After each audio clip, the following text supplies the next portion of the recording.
That's pretty good. That was pretty good. Hello there. How's it going? You know, I would be pretty happy with it, honestly. If we just abandon what we're doing and just go all in on the Darth Jar Jar. Couldn't be the worst thing that could happen. There are far worse things that might happen.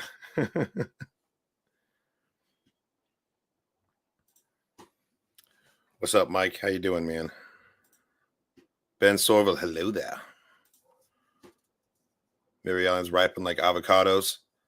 What's the oldest Mary Ellen we've ever seen? I don't think many of them live to be that. Well, I guess now it's been revealed that Luminara is super old, right? She looked pretty good for her age at the time of her death, I think. Gonk gonk. Hello there, Vector.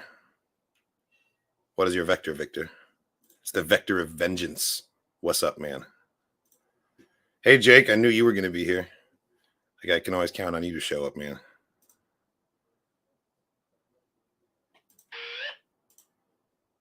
Gonk gonk. Man, I'm scared too. I'm scared because, well, for one thing, like, I've really enjoyed our little hangouts, for the past 8 weeks.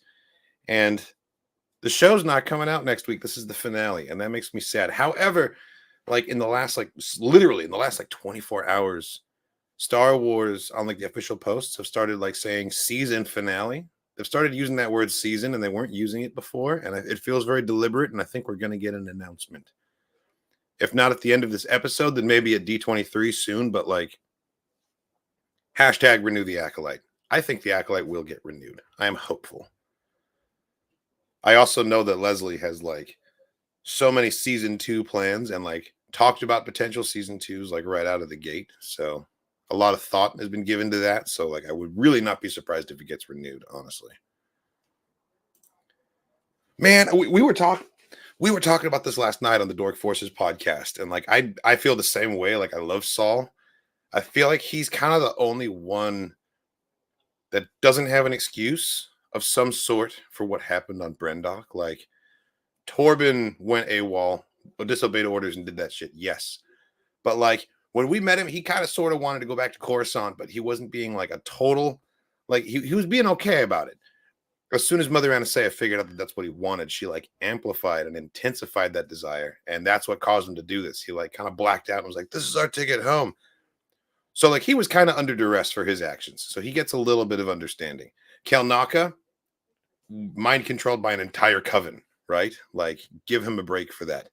Indara not only does not get blame, she deserves a goddamn medal for trying to stop these fools from completely just losing the plot and making a situation go from kind of bad to fucking disaster.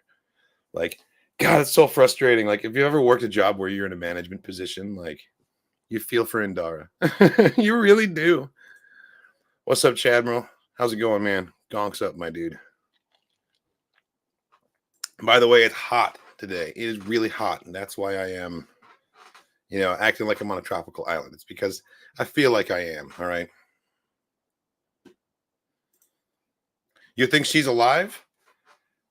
That was, I don't know. It felt pretty definitive to me, that stab to the gut. Although it's true, we never really saw her body after the fact. They didn't waste any time on Indara's funeral or anything like that. After she's dead on the tavern floor, anything that happened to her after that is it's exposition for us. So I guess it's not impossible. I remember that Jet Li movie Hero, where he was an assassin sent to kill the Emperor. But in order to gain the Emperor's favor, he had to first take out all the known assassins that were a problem. But he made a secret pact with them all, that he learned this technique where he knew exactly where to stab in the body where you look like you're dead, but you're not really dead.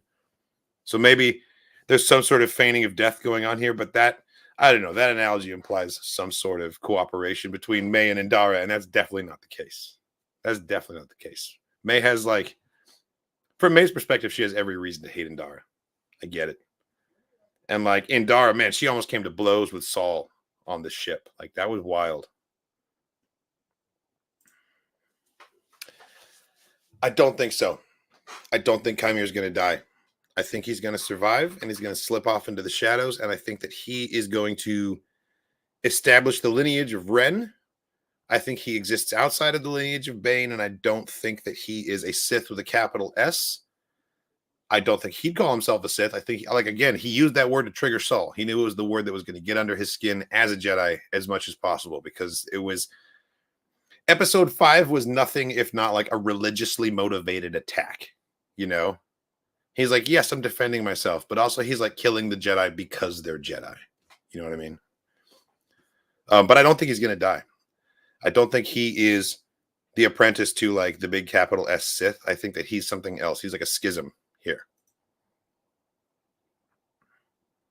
That's my thoughts. I do think we are going to see another Sith, though.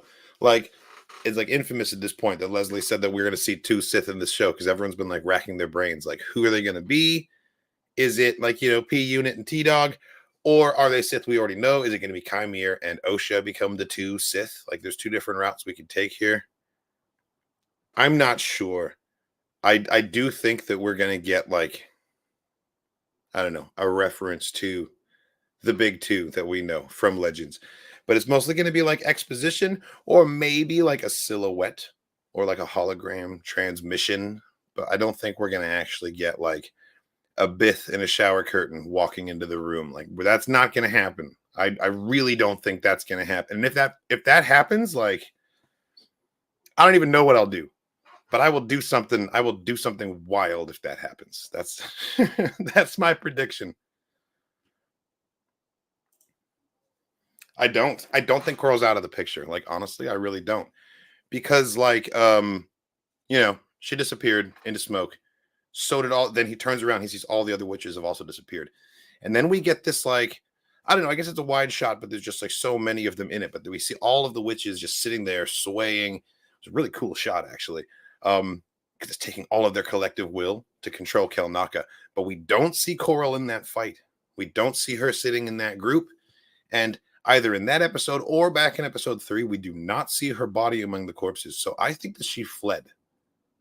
I think she got out of there, and she's still out there, and very possibly still has a part to play in the story. I don't think that she died off camera. You know, they would have shown her body. They would have let the camera linger on her, even like in passing, just so we can identify. Oh, yep, nope, that one's got some spikes on her. That's definitely Coral. You know, because that's how we do things. But no, the fact that we didn't see any of that. My new helmet, shout out to my friend Connie, by the way, for this. So, did not fit in my luggage on my way back from Disneyland, because I was just at Disneyland last week. And my plan, because when I fly, I don't check a bag usually. I just roll with a carry-on and like a backpack, you know? And then if I end up buying a bunch of stuff, I just check my carry-on, because it's usually clothes anyway. And then whatever like the large merch bag is or whatever I end up with, that becomes the carry-on. And that's worked for me in the past, but this time I just had like too much stuff. So my good friend Connie like met up with me, and I just like gave her all of the stuff that I bought, and I was like, here, just mail this to me instead. So yeah, awesome. So the helmet is on its way to me. I had to give it up temporarily, but I'll have it back soon. That's kind of the life hack for if you like buy more stuff and you don't want to fly with it, honestly. Surprised more people don't just mail things to themselves. I'm not sold on the theory that she is. I'm just noting her absence in all of the death that happened there. You know, they made a point of showing everything else and everyone else who was affected, but they never showed us her corpse at any point. Because I went back, actually spent the greater part of today watching episodes 1 through 7 of The Acolyte. So I have it like rattling around up here right now. And it's really got me like amped up, honestly. Like, I'm very excited now. Like, I really am looking forward to the finale, which, holy crap, is very soon. It's in like 41 minutes right now. So calm down. We can do this. No, this is going to be good. I think the chances are not zero. That's what I'll say about that. The chances are not zero. Hope we get a satisfying end tonight, even if there's going to be a season 2. I love this so much since episode 4, but there were so many cliffhangers. Yeah, it really does. Like, I went back and like through editing and watching my own reactions as I'm getting them posted and everything. Every time the credits rolled, I was like, damn it. Like I wasn't like, awesome, that was so cool. I was like, don't end there. It's like frustratingly short. I agree with that criticism completely. Like the runtime, it could be a little bit longer. Um, but something that it didn't feel this way until today when I watched all the episodes in a row. It kind of felt like one of the young adult Legends novels where the chapters are really short, but the plot moves very quickly. If you watch multiple episodes in a row, like you'll totally get that vibe from it. And yeah, no, it's plenty weird. It's weird. It's as weird as anything that Barbara Hambly wrote. Like I feel like this story fits in with like the Legends witches stories and like that whole pantheon, honestly. Which, thinking about that, that's like one of the best compliments that you could give something in the contemporary canon because Legends is so beloved, and to be able to like capture those vibes in like any sort of way, I think that's very impressive. So, what have you got? What are your snacks? I have one pack of the Star Wars Oreos left, but now that I know that you can't buy them anymore, I'm like, I can't open it. I can't open it. I've got to save it. I got to put it in the food drawer full of food that no one's allowed to eat next to like the Star Wars Episode 1 Crystal Pepsis and like things that'll kill you if you touch them eventually. Like, yeah, stay tuned for the video hitting this channel in about 25 years about what do Star Wars Oreos taste like when you haven't. Well, anyway, we'll cross that bridge when we come to it.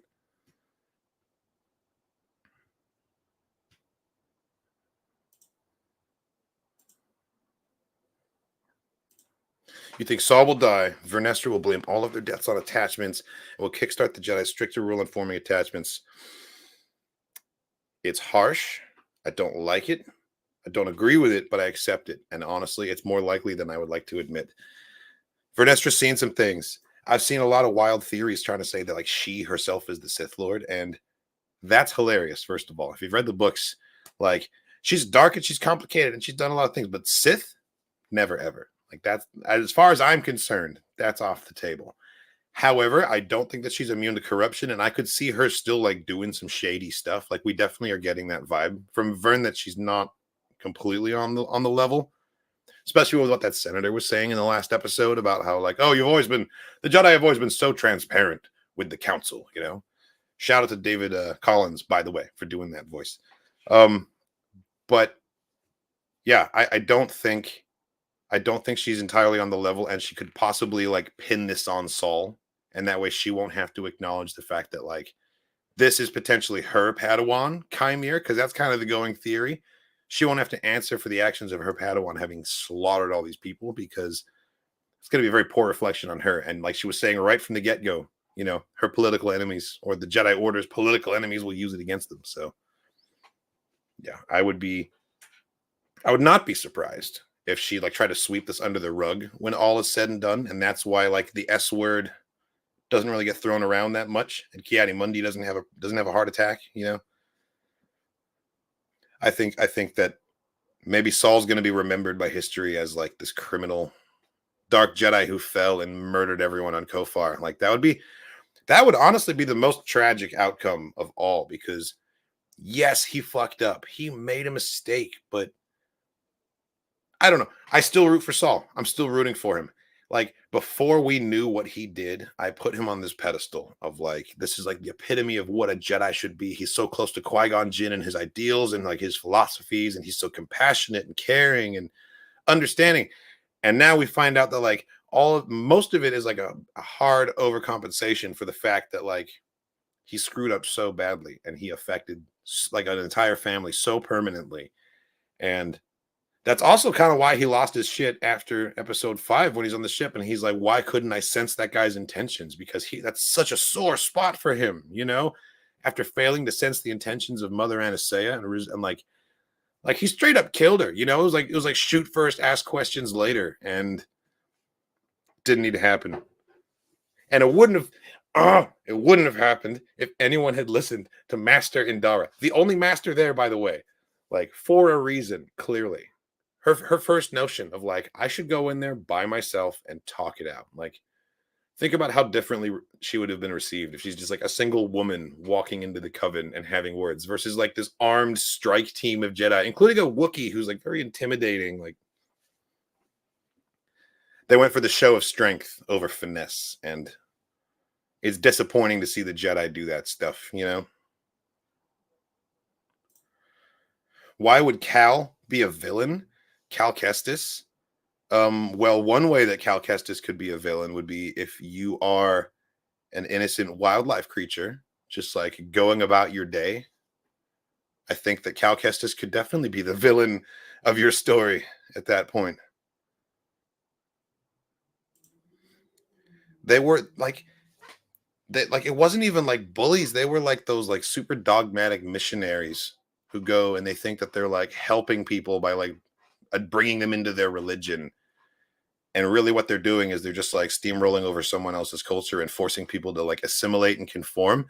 And like that's kind of the commentary that's being made here. I think it's about like colonialism to an extent, and the way the Jedi are just like, you don't get to teach this child about the Force. Only we can teach her about the Force because we want her to believe what we believe about the Force, and that's the law. Like that feels very familiar in like a very dark way. But yeah, I mean, and we're definitely meant to question the doctrine of the Jedi, and we have been meant to question that since the very beginning. Like the Jedi were introduced to us as a flawed organization. Well, they were introduced to us as a dead organization, right? Obi-Wan Kenobi tells us about it as he tells Luke long after the fall of the Jedi. But then we go back and we see it firsthand, you know? We see Ki-Adi-Mundi be a total idiot and talk about how no one's heard of a Sith in 1,000 years when like 5 minutes earlier we had Darth Sidious on the screen, you know? Like we're supposed to look at him and be like, haha, what a fool, you know? The Jedi are blind. The Jedi don't know, because we're seeing this from the perspective of the Phantom Menace. And I think that gets lost in translation a lot. People misremember that scene and they're like, "Oh, well, Ki-Adi-Mundi said the Sith haven't been seen for 1,000 years, which means, you know, they have to be they haven't been they're extinct." I'm like, well, we know that they're not extinct. They're out there. Just because they haven't been seen doesn't mean we can't get a million stories of them. And it was kind of like the first impression people had when the trailer came out. They were like, "Oh, well, if that's a Sith, you know, all those Jedi have to die." And then someone else was like, well, that's stupid. Like, they don't have to die. That's not what's going to happen. And now all those Jedi are dead, except Saul. He's the Saul survivor. It's the only one left. And like, I want him to make it out. I'm still rooting for him, even after what happened. Like, yeah, that's the thought that I was trying to have, is that I put him on a pedestal when I first met him. I was like, this guy's like the epitome of what it means to be a Jedi. And now that we know what he did, like, I don't know, it just humanizes him to me, and it shows that like he's an even greater example of what a Jedi should be, is that he's someone who tried to learn from a mistake, you know, and he's not like holier than thou. He's like he's just like thou, you know. He's flawed and he's made mistakes in his judgment. So if anything, it makes me like him even more. But I think his death does have there's like a symmetry to it, and I'm not sure if May and Osha can really like move on from this if Saul's still around, just like narratively. I just don't think that can happen, you know? Exactly. The fact that he's still struggling and that he learned from it makes him way more interesting than like a Superman figure who just like knew what to do immediately and always does the right thing and always has the answers. Like it's in that conflict that like that's where people like me, at least that's where I connect with the character.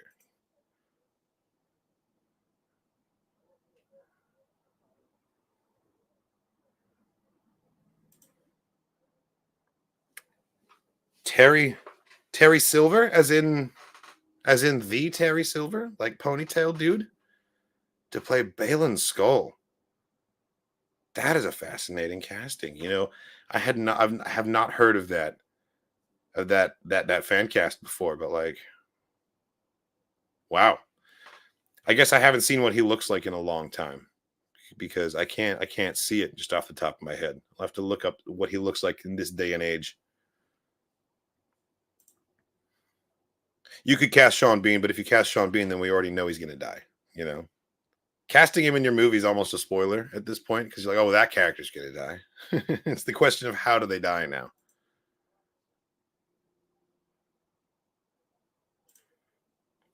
I am a little nervous as well. I think that this is one of those shows that the finale is going to really determine the quality overall. And if the show can stick the landing, it's going to be really high in my ranking. It's going to be like I already really enjoy it, but like if we can stick the landing, I'll be like, this was a fantastic story and it was told very well.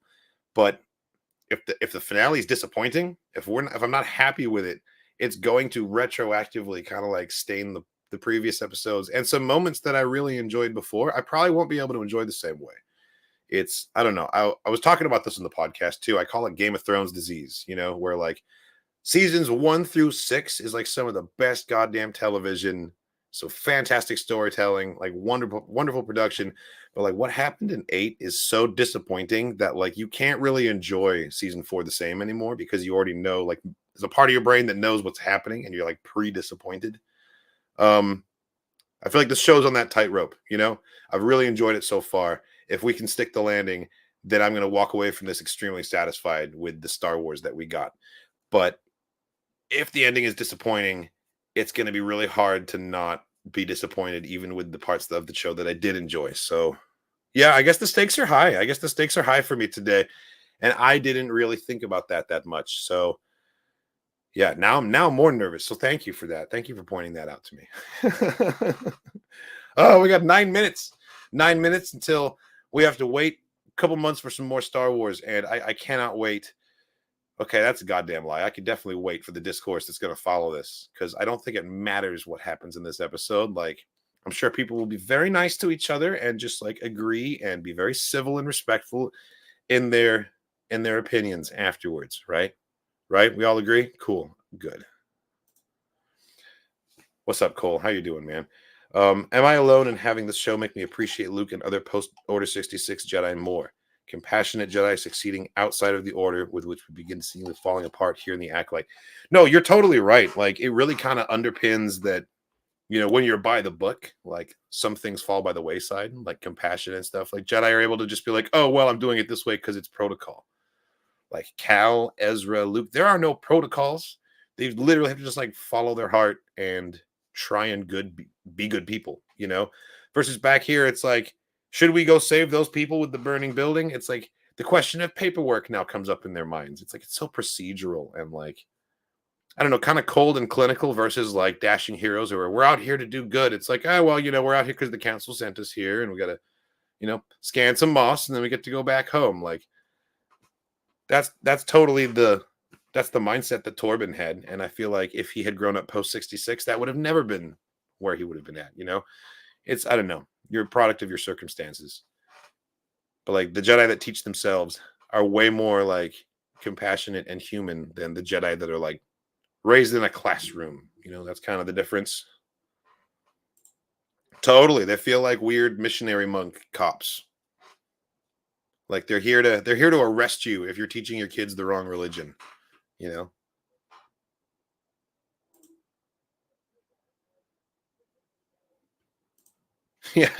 Grab your popcorn.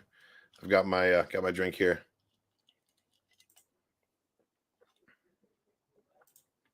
I have not read it yet. I am looking forward to it though. Yeah, no, I've heard that it's pretty good. And in universe it's written by Beaumont Kin, right? From 9.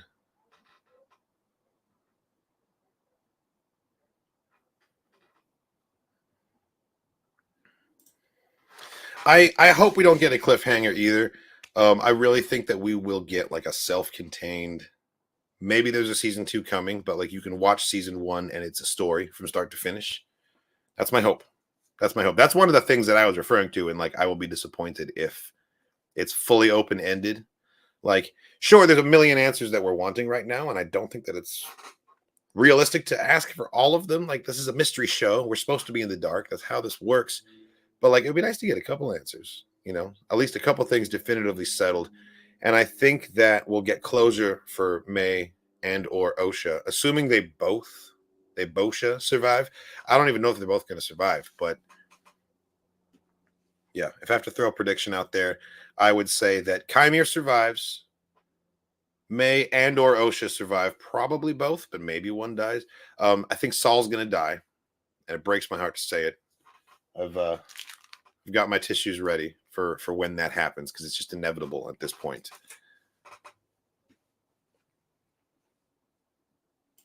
At least one more fight, guaranteed. At least one more fight. Hopefully, we get Vernestra in the mix for that fight because, like, if the only time we get to see her use that light whip is to like kill a bug, like no scope a bug over her shoulder, I'll be disappointed in that too because the light whip is so cool, and we already saw that in the trailer. So it's like there's no longer a promise of more light whip footage, but we saw those scars. I'm in the camp that believe that they are light whip scars. Although I've also heard the rumor that they might be lightning scars because they do kind of have like that Y shape on them, and that is what lightning does. So, and oh man, because Kymir's so slippery, right? Like, not just because he was in the bath, but because like you could never get a straight answer out of him. Like, she kept asking for clarification, and he just like changes the subject to something else. So, like, we never got confirmation that it was his master, that his masters who cast him out, that it was his Jedi or Sith master. Like, we don't really know these things. Which is great because we're totally seeing it from Osha's perspective. We're like, what is going on? He's not giving straight answers in any way. And everything is a manipulation, but it's also not. Yeah. Because like sometimes you're like, wow, how did people fall to the dark side? Like it's all scary and evil. It's like, yeah, well, it can be extremely seductive as well. And if you're a person who needs something and then someone else is able to figure out what you're seeking, like it can be very easy to be manipulated too. Like, just look at Anakin, how powerful Anakin was. But he, like, Palpatine played him like a fiddle. Because if you can do it, you can do it. Have we ever gotten an end? Okay, so we got Book of Boba Fett's announcement in The Mandalorian. What other end credit scenes have we gotten in Star Wars? I don't think we got one at the end of Book of Boba. Because if it is, it would be like a season 2 announcement, which would be dope, or like a spin-off show, The Adventures of Basil and Pip. They just like hit the road and start solving mysteries, Scooby-Doo style. Yeah, I'd watch that. Oh, okay, yeah. No, this is a great idea. I didn't even think about that. We are super overdue for an Andor season 2 trailer. So if that ends up being the case, I'll be stoked. That's right. Okay, so Andor, we have the Death Star reveal at the end. Book of Boba was announced at the end of Mando. So yeah, I guess it is possible we might get an end credit scene here. I've always kind of mentally been like, that's Marvel stuff. Only Marvel does that. But like, no, you've totally proven me wrong. It happens here now too. Okay.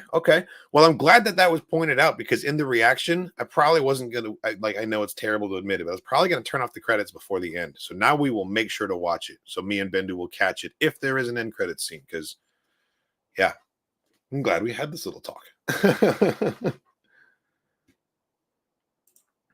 As am I. Do I still have my...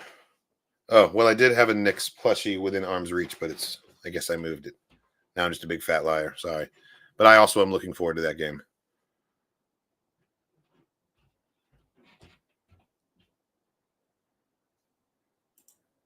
I think we're definitely getting a Knights of Ren tie-in with this. Absolutely.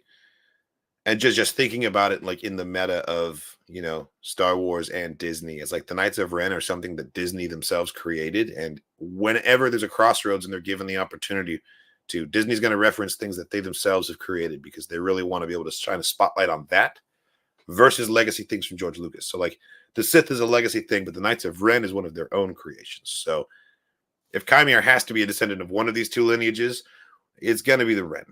It's good just thinking about it in those terms too. But that's kind of a cynical way to approach it, and I could be wrong. I could totally be wrong about that. We got 1 minute to go. All right, refreshing Disney Plus over here. As soon as that thing pops up, I'll see you folks on the other side. And I just want to say right before we end this, it's been an honor and it's been a privilege, and I really enjoy hanging out with everybody. Like, we've totally been able to recapture that feeling of like nerds waiting in line for the movie to drop. That like is definitely a part of fandom tradition. So I'm glad that we were able to experience that a little bit more. And I'll see you on the other side. It's about to hit 6 PST over here, and the Acolyte finale is upon us. Oh, I'm nervous. Let's fucking go, everybody. This is gonna be good. This is gonna be a good one. Okay, refreshing. It's still not out. We're doing this live right now. This is just happening. Okay, people are jumping out. That's fine. Everyone go get your stream and stuff set up. We're gonna enjoy this one. I hope it's a long one. Yeah. Love you guys. See you on the other side. It's Acolyte time, baby. Let's go.